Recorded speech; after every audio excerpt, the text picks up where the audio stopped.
Peak week is it? Well, it's not peak week yet. We've got 1 day of, you motherfucker. Sorry about the lighting, people.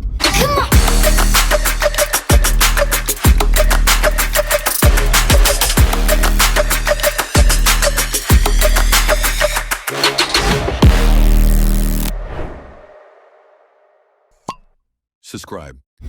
So we've got 1 day of digging left. So today is leg day.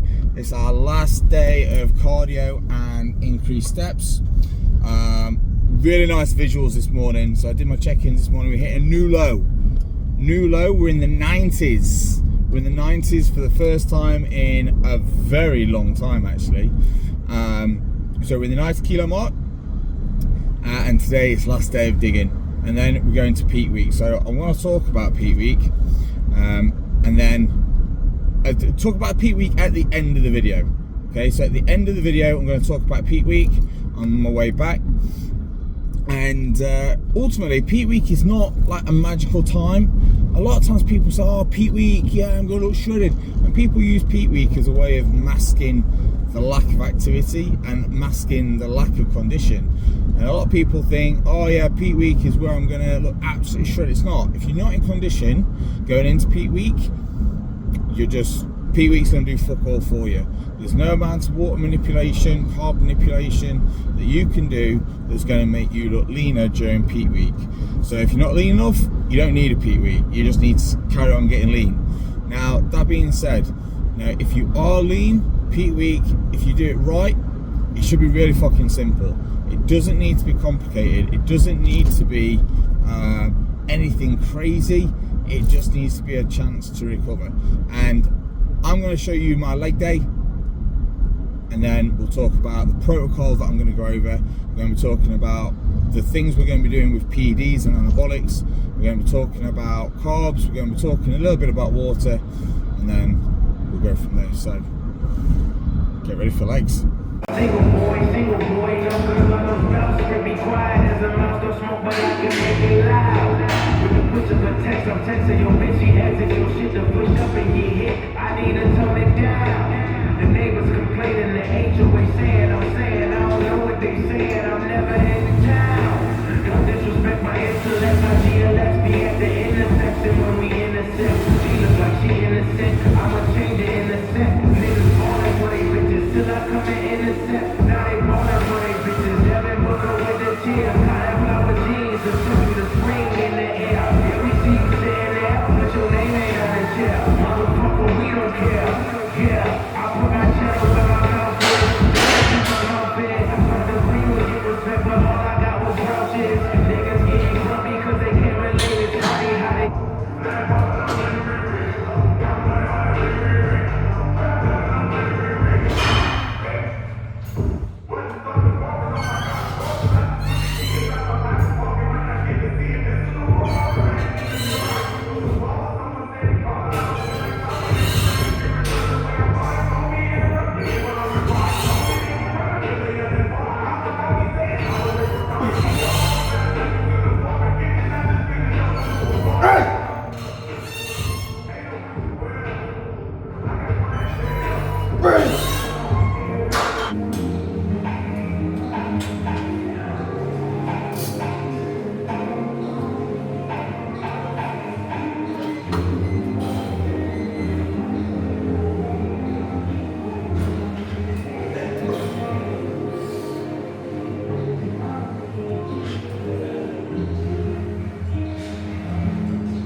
Right, so as I said, it was meant to be.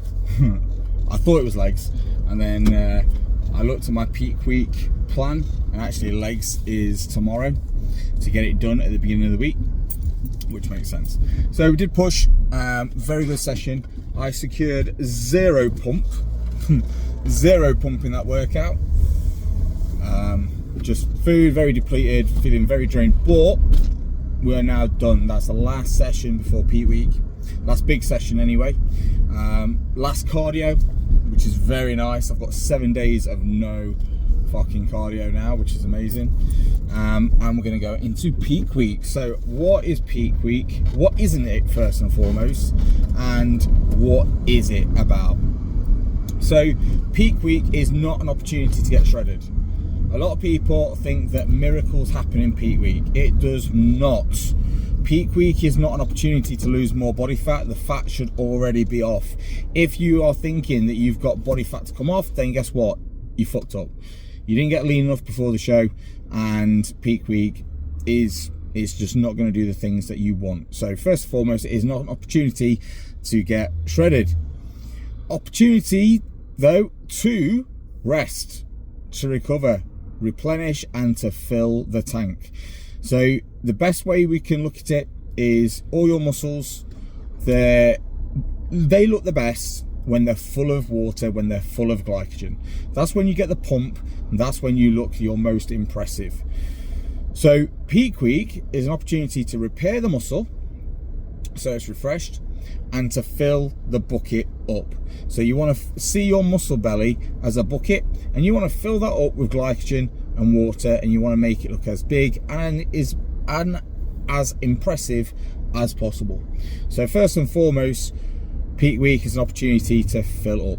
Now the key thing is you want to fill up, but you don't want to spill over. So if you fill your bucket up and then you spill over, that is when you can increase inflammation, you can increase water retention, you can even increase a little bit of body fat in that time, especially if you've been dieting down on 1500 calories and you decide to go fucking crazy and have 4000 calories during your peak week.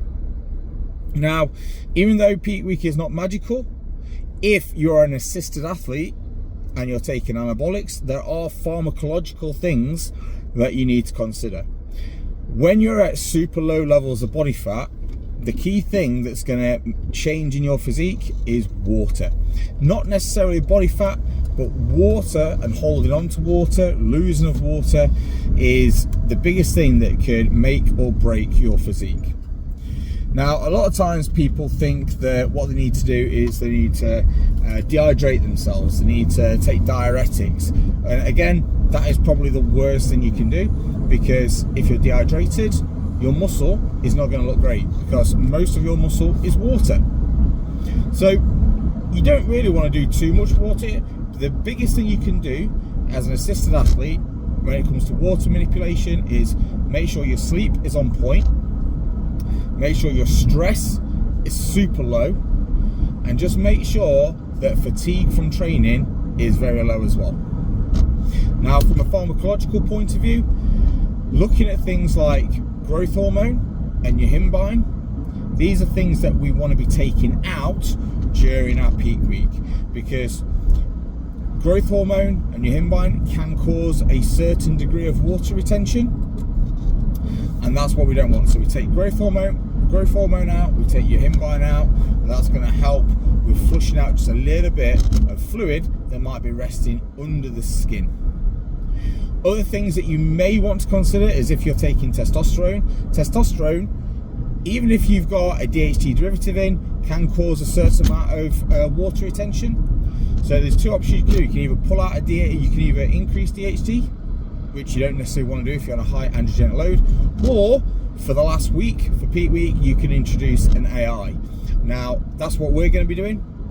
We're going to introduce half a tab of aromasin every other day, just to help with any kind of water retention from estrogen. Now, it's not something that we bring in at any other point. We don't want to be lowering estrogen during our prep. We want estrogen to be high because it's very anabolic, it's very protective to organs. But for that short period of time, to get the best cosmetic look possible, we will be bringing in an AI just to remove any kind of water that might be generated from the testosterone that we've inputted. So that's going to be the peak week. We're going to be eating slightly more food, starting off with an extra 500 calories from carbohydrates. We're going to be resting, so steps at a minimum, 8,000 steps, cardio out completely, and we're just going to assess the physique. Every day we'll be doing check-in photos. Every day I'll be sending them over to my coach, and if we need to give more food, we give more food. If we just hold, we hold, and then we go from there. So peak week is upon us. Let's fucking go, people.